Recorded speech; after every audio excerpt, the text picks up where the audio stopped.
I see a bowl of curds, and this is just cheese curds. Looks like almost like cottage cheese, but I know it's just raw cheese curds that you're going to turn magically into hand-stretched mozzarella balls. Just like everything else when it comes to Italian food, all this is adding hot water to mozzarella curd, but it takes just so much practice to understand the curd and what temperature the water needs to be and the amount of stretching. Yeah, it's all about touch.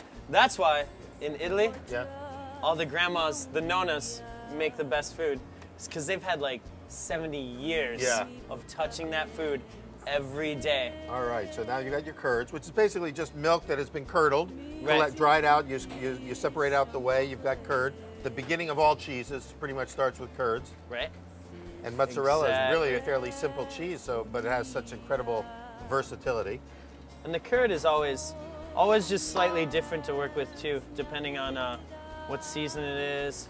We get all of our mozzarella curd from a local company right across the bridge in Berkeley, Belfiore Cheese Company. So it's domestically made. They get all their milk locally made. And they pasteurize all of it in-house.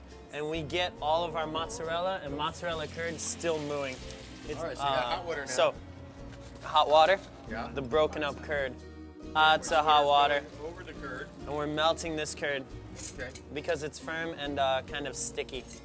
So we're gonna melt this stuff very quickly, and then pour some of the hot water off, and cool down to the certain point where we start bringing the balls together. You can put your hands on it now, right? Right.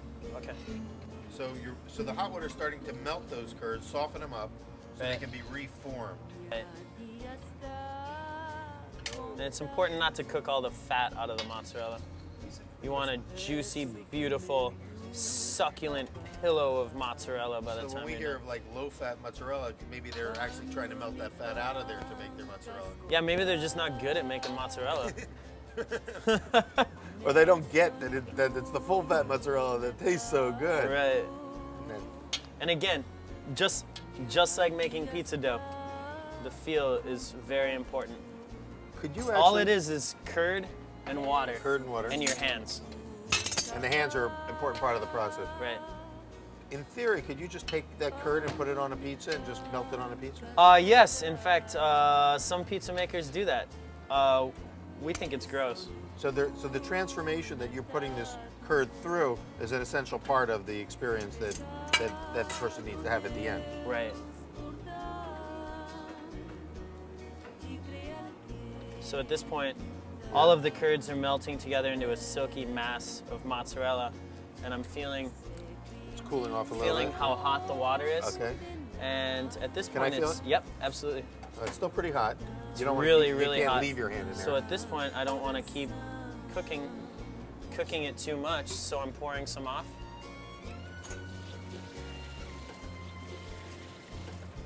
The curds and are I'm really even going different now. to cool it down just a little bit, because at this point it's basically mozzarella, and I want it to cool just slightly before I start stretching it. What does the stretching do?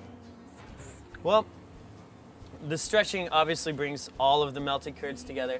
It makes it like silky and pulls apart, like it pulls apart stringy when you eat it, So with all that milk held in there. But also too much stretching can overwork the mozzarella curd and work too much of the fat out of it. It's almost like a piece of bread dough in a way. And look how smooth it's getting now, like a balloon. It's almost like it's shiny. Yep.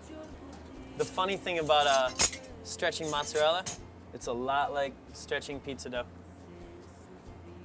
The process of shaping the ball is actually very, very similar. Very similar. So similar hand skill there. Right. So you're really being careful with it. You're not just flying through this. There's a certain gentleness that you're applying. Exactly, and you have to keep it. It's important to keep it submerged and in a very moist environment the entire time. Anytime you see people doing this, Showmanship. Yeah, but show tending, but not as functional. And so as soon as you get this shape, you're putting it in a cold bath, right? Yep. Is that just water or is it brine? It's water and whey, brine. Water and whey and some salt. Just water and whey. Just whey and water. Okay. And the whey is the milk is the liquid part of the milk byproduct. Right.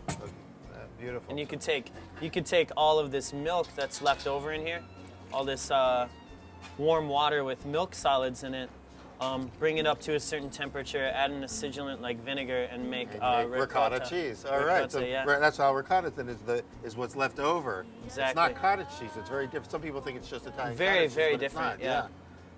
Okay. Now keep it dipping in there for a second. Okay. Because it can be just a little bit warmer at this point. Okay. And then can I take this now? Just watch me here. You're gonna kind of fold it like that. Like I'm making a dough ball. Right. But maybe a little slower. Yeah. And then this is the top right here. And you're just gonna kind of pop it out. So and as you do the stretching, and once I'm out, should I keep it out until I finish? Yep. So each time I stretch it, it gets a little shinier, a little smoother. A little bit tighter, yeah. A little tighter. And it's probably cooling down a little bit right now, so dunk it under the water for a second. Kind of remelt it a little bit. Yep. Soften it up, and I'm starting to get that. I'm getting close. I'm not as good as yours. It's not. It's not there. quite as good a pearl as your pearl, there. but there it is. Starting there to see the shine. I see the sheen coming out. Yep. Beautiful. And once I get it formed, and I push up from the bottom. Push up from the bottom, kind of tighten it up a little bit. There you go. I've got my mozzarella ball. And then you pinch off the very bottom. Pinch off the bottom. There you go. Put that back in the hot bath. Exactly. Okay. Well, and you just plop it right in the bathtub full of whey here. Okay.